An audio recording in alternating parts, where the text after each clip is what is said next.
धार्मिक नगरी वृंदावन के विशालतम श्री रंगनाथ मंदिर में अक्षय नवमी के पर्व पर ठाकुर रंगनाथ भगवान ने गिरि गोवर्धनधारी स्वरूप में दर्शन देकर भक्तों को कृतार्थ किया। बांसुरी धारण ठाकुर जी को अन्नकूट प्रसाद निवेदित किया गया, जिसके दर्शनार्थ भक्तों का सैलाब मंदिर परिसर में उमड़ पड़ा।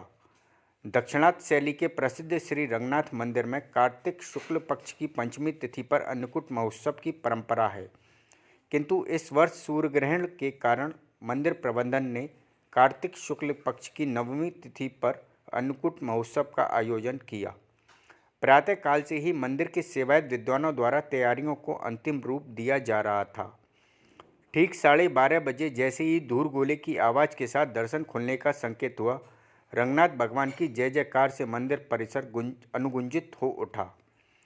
सेवायत विद्वानों द्वारा वैदिक मंत्रोच्चार से ठाकुर जी की आराधना की गई।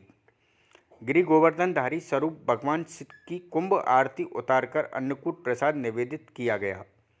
विविध प्रकार के व्यंजन स्वर्ण रजत निर्मित थाल में सजाए गए थे। नमो वृंदावनोकाय तुभ्यं गोलोक मौलये पूर्ण ब्रह्मात पत्राय नमो गोवर्धनाय च।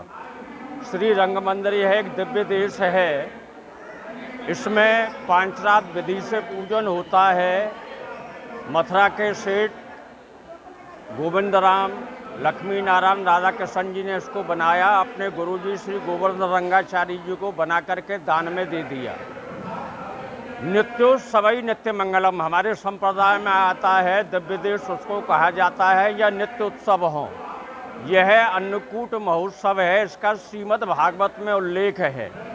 जिस समय ब्रजवासी लोग इंद्र भगवान की पूजा करते थे कि वर्षा अच्छी हो, जिससे गायों के लिए चारा जल वगैरह हो, तो यशोदा जी एक खड़िया के उससे निशान बना करके और अंदर एका परस में अपना भगवान के लिए प्रसाद बना रही थी। इंद्र भगवान के लिए भगवान कृष्ण बाल गोपाल स्वरूप था, उनके पास में जैसे ही चलने लगे तो उनको दूर रहे दूर रहे दूर रहे। मैं कहा ये क्या कर रही है मैया, मैं तो तुम्हारे पास में आया हूँ। बोलो नहीं नहीं, यहाँ हमारे देवता को। मैं कौन देवता है? बोलो इंद्र। मुझे हमसे मत पूछो, जो तुम अथाई पे एका नंद बाबा विराजमान है, उनसे जाके पूछ। तो वो नंद बाबा के पास पहुँचे।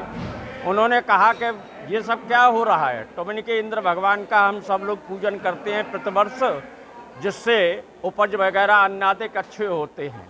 तो उन्होंने कहा ये इंद्र भगवान कौन है? हम प्रत्यक्ष में अपने जो देवता हैं उसका पूजन कराएंगे। वो तो अदृश्य देवता है, हम प्रत्यक्ष देवता का पूजन कराएंगे। तो मैंने कि आज से इंद्र की पूजा को छोड़िए और आप जो इसको हमारे देवता की पूजा करिए।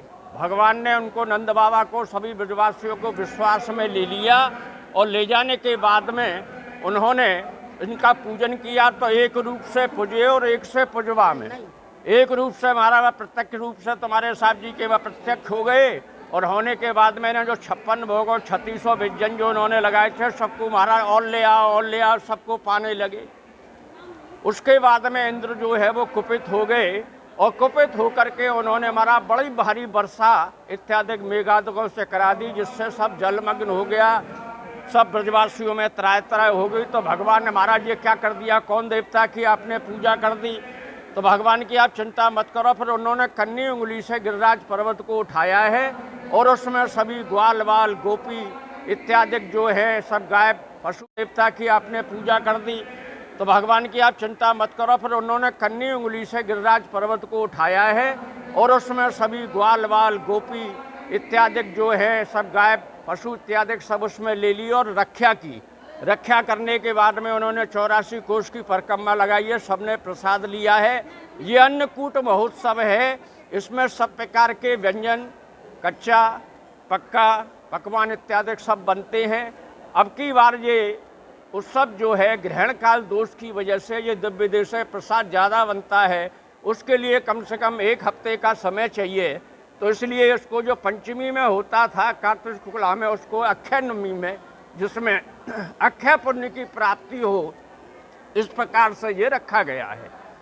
कृष्ण प्रियम कलमलग्न मनंत मीढ्यम वृंदावनांत परशो वितमत्युदारम कारुण्यधाम कमनीय किशोर मूर्तिम श्री गोवर्धनम गिरिवरम प्रणमामि नित्यम। बोलो श्री गिरिराज महाराज की, श्री गोदारंगवन्नार भगवान की।